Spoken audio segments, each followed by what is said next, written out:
Welcome everyone to the Side Draft Podcast. Yippee! Here we go! Today we're talking about the Monster Energy NASCAR Cup Series playoffs. Second race in round one was Richmond Raceway, and it was a short track. A lot of people didn't drive it like a short track. It's like everyone was, I wouldn't say scared, but they wanted to calm down a lot from last week, and they want to make sure that they, didn't want to depend on the Roval. So a lot of conservative driving out there. Yeah, last week, you had a green spoiler, it seemed like he was in trouble. But this week, it's like everybody just minding their manners, and there really wasn't that many cautions. Yeah, it's kind of odd to see a short track not have that much drama. Had like one caution the entire day. And I think everyone was being conservative. They knew, Las Vegas put some of us in a bind, and we don't want to be in a similar bind next week when we have all that issues at the Roval, because everyone's predicting that they're all going to finish last. Maybe this is the calm before the storm. Yeah, maybe it is. Who knew it'd be a short track? But we're going to review this race. It was pretty decent. It had some good battles for the lead here and there, but yeah, you had a lot of comers and goers. They had short run cars, long run cars. Some of them shine at first, and they fade, and the other ones run after. Kevin Harvick would win the pole starting front row. Didn't pick the first pit stall though. He picked like the 36th pit stall, and it didn't fail him, but also didn't win him the race. So I don't know. We didn't really see too many pit stops under caution, besides like once or twice, maybe 3 times. So we'll never know if that was a good choice or not.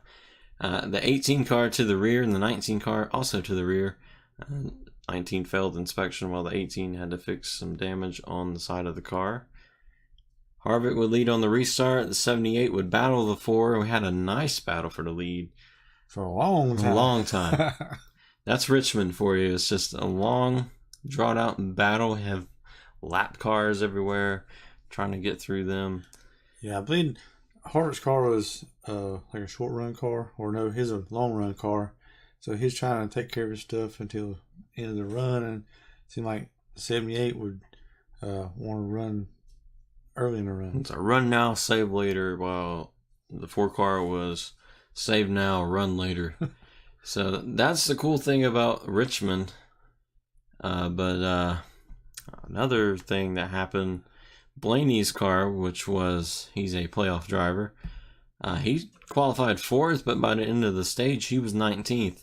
So something that the 12 crew need to fix up is their race cars. Yeah, I don't think he really could get the car to turn. It was either loose or tight, or I ain't sure what. He just had a lot of trouble. Their qualifying setups are awesome. Top 5s almost every time, but they're just not racing. Their race setups just aren't as good as their qualifying setups. But by lap 42, Martin Truex would finally get around Harvick, singing "Free at Last" while he drives by him. Lap 50 would have some cars pit. One of those would be Ricky Stenhouse Jr., which when he would come out of the pit roads, he feel like Superman, right? Yeah, he just didn't expect him to be that fast compared to the 11. Got into the 11. The 11 spins, and half spin. Like I didn't say he didn't spin, but he did. But also he didn't. I don't know. I ain't sure how he didn't wreck or spin or what. I mean, it's just he really hung on to it, and good driving by Denny Hamlin. Denny Hamlin disobeying the laws of physics at Richmond. How about this? This is fun. Denny Hamlin's probably saying, "We need this to be a dirt race. I could do it." but that was extremely impressive by him. He would have to go into the pit road. He'd go 1 lap down with fresh tires. He would unlap himself. And Harvick almost run down Truex once again. That long run speed but lap traffic would be in the way. They would. Yeah, a lot of the cars at the pit would be a lot faster on newer tires, and it seems like when you get a run on Truex, that's when the ones try to pass Harvick, and it's like, man, come on. One would say, "Excuse me, I'm sorry. I know you're battling for the lead, but I want my lap back." Okay, bye. But AJ would have a penalty commitment line violation, and as they showed that replay, we saw Denny Hamlin spinning. Yeah, I believe that when Denny was spinning, his spotter might have said, there's a wreck, so when he get caught on pit road, so he just jumps back on the track. There's no caution there, so he didn't make a commitment line, so he should just stay where he's at. But who knows when the caution is going to come out for something like that. Truex would win stage 1. Harvick would be in second. Third would be Keselowski. Ninth would be Chase. Yeah, Chase had a not really ninth, good car. but the 9 car would be fourth. Fifth would be Kurt Busch. Yeah, Chase, he really had a really good car. He was showing some good strengths tonight. And the car that actually finished in ninth in that stage was Denny Hamlin. So as a good comeback from getting spun out, going to pits, get your tires changed, go lap down, and race your way back up tonight. So that's really good for that team. Now, Denny's probably saying, we need Ricky to do that in the next stage. And stage 2 would begin. 2-car lost 5 spots on pit road. Penalty for the 20. He removed equipment on the deck lid. Yeah, you can't take the races with you. But yeah, the 2-car, I believe the tire carrier, he kind of dropped the tire and trying to catch it so he wouldn't have no tire penalties, and that's a good call by that team because there was actually a lot of uncontrolled tires tonight. Jimmy Johnson would be speeding. Pit road is probably the biggest issue for these cars that night. Truex would lead. Lap 156, 22 car on pit road. And nothing much really happened that stage. It just followed Truex around. Harvick got close, just not enough time.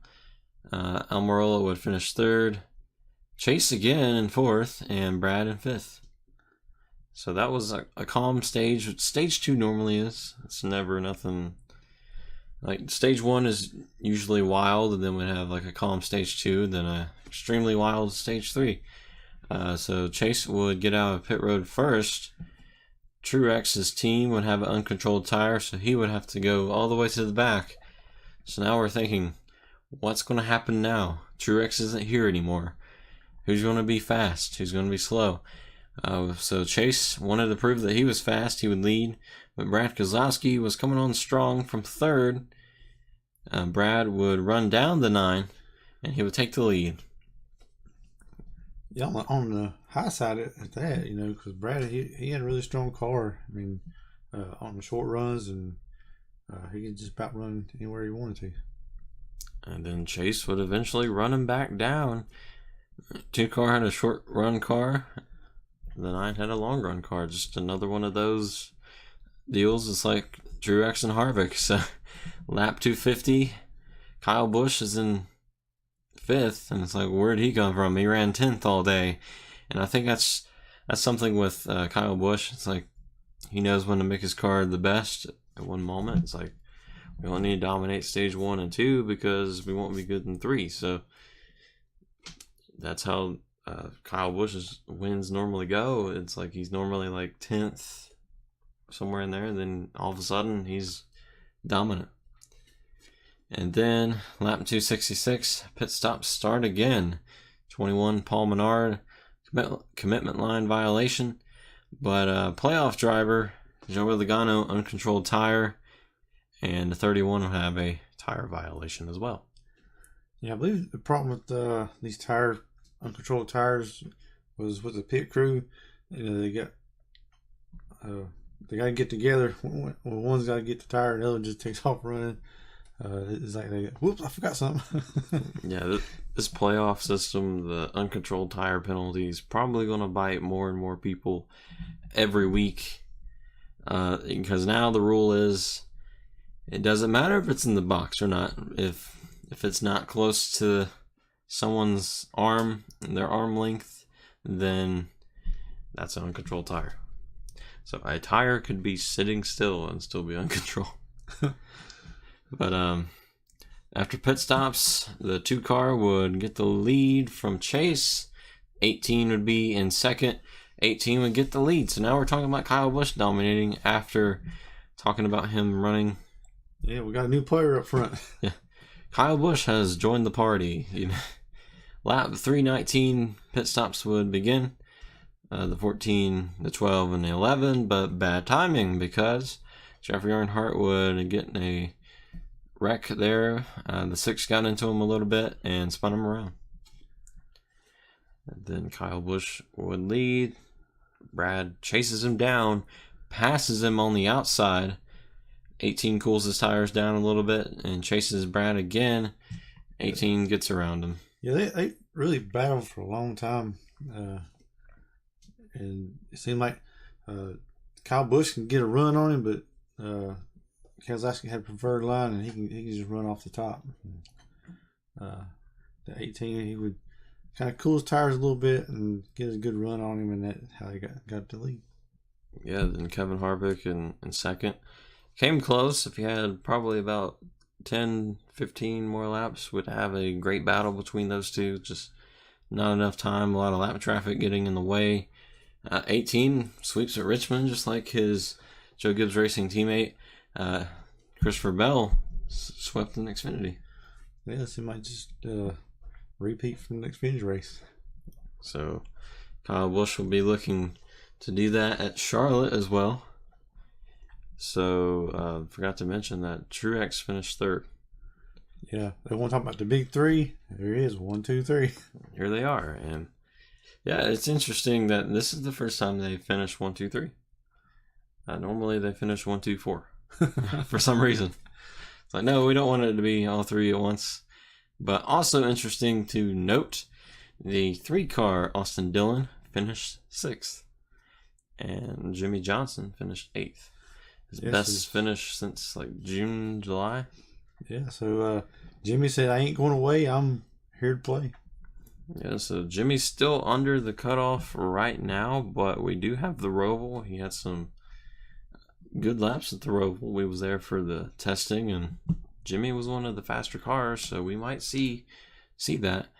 So with the playoff standings, we technically have 4 that are locked in. Kyle Busch and Keselowski have wins. Truex has it currently on points, and then all Harvick has to do is start the race next week to be locked in. Joey Logano, though, he is only 25 up. Almirola's 23 up. Larson's 17 up. Kurt Busch 15. Chase Elliott is 10. Austin Dillon is also 10. Bowman is 5. Blaney's only 4 above. And then Boyer's 4 out. Jimmy's 6 out. Jones is 21 out. And Denny Hamlin is 29 away. Yeah, the only way Denny can probably get in is get a win. Unless he's hoping for everyone to crash or he wins. And this is not a great track to think, well, we're going to go there and dominate, because nobody knows. Nobody knows. I mean, could see AJ dominate this race and still win from the playoff guys. Even as Kevin Harvick said, he's scared. And he's pretty much locked in at this moment. So yeah, really nobody knows what's going to happen at the Roval, because nobody's really got any notes or anything to really compare to, and don't know how it's going to be. I think it's going to be a mixture between Sonoma and Watkins Glen. You have Sonoma and Enfield, which Watkins Glen around the oval part of the track. But it's interesting, though, because it's like Truex was good at Sonoma. Truex was also good at Watkins Glen. Kyle Busch, he was decent at Sonoma, really good at Watkins Glen. Harvick was really good at Sonoma, but not so much at Watkins Glen. So the big 3 is kind of okay. Overall, I do expect Truex to be one of the strongest cars, though. Yeah, it's going to be really hard to pass. I mean, really get a place to pass somebody there. Unless you just kind of move them out of the way or something. So It's like a short track at a road course. I don't know. It's because it's like these corners are so tight through the infield. It's like there's nothing you can really do. Yeah, pretty much you get in the infield, you're just going to follow the leader until you get to a place where you can get a run on somebody. Yeah, these laps take like a minute or so to get around the full course. Brakes are going to be an issue. Like if your brake fails, and you're just going to go straight into that tire wall there in turn 1. Restarts are going to be interesting because they dive into turn 1. So we could see people trying to cut that corner. I think there's like 2 notable passing zones. There's turn 1 and then there's the last turn. So the first and last. You know, the last chicane there right at the front stretch. So we could see a little bit of Canadian Tire, you know, like everyone wrecking at the finish there. So I don't know. And plus the forecast is showing possibly some rain. So throw that in the mix of everything, and then this is the perfect storm. This should have been Homestead. No, it shouldn't be. That would have been crazy though. That's how the Roval is a championship race. That's like worse than putting Talladega as a championship race. That's saying something. But someone's going to have to win this race. Everyone's saying, you know, oh, we're going to finish last. We're dead last at that race. But someone's going to have to win. Who's your prediction? I might go with Chase Elliott. Yeah, he won Washington Glen. I mean, he showed he's got some road course experience, and he seems like he's got, you know, he's got some good speed coming on around, and he wanting to show what he can do. Yeah, he's only 10 points above. He's got a decent shot at making it on points, but if he gets in any sort of wreck or anything, so he needs to go out there and perform well and possibly win. Mm-hmm. As for me, I'm going with the 18 to Kyle Busch. I think he's going to win 2 in a row. Just watching his lap times at the practice, I think he's probably got the best skill to get around that place. But again, could be some issues on some restarts. So who knows? We could see some non-playoff drivers actually win that race. That's possible. So we really don't know what's going to happen, but that's what we think. Yeah, AJ may just come up here and just show everybody how it's done. I do think this is a perfect opportunity for Jimmy Johnson to win, get himself locked in, which Ryan Blaney currently only 4 above. He's hoping that doesn't happen. He's hoping he just goes out there and beats Boyer and Jimmy, and he doesn't really necessarily have to worry about Jones or Hamlin, because they're like 20-some back. So he just has to race those 2 guys and see if he can do it. Yeah, hopefully he got all the stuff out from the earlier test, and I know he hit the wall in the test, and so hopefully he learned his lesson there. So I'm thinking the only way you can pass at the Roval is wait until that guy loses his car and flies into the tires. Now I wonder how the brakes are going to be, because you've seen Byron, he locked him up in the test session and went straight into the wall. Yeah, we could see some scary crashes, so it's going to be wild. So join us next week for the Rovolution. It's going to be a sight to see. This might be the longest week of our life trying to wait on that track. Only 4 people are pretty much safe. The rest of them are fighting insomnia this week. So they won't get no sleep all week. They might miss the race because they pass out or something.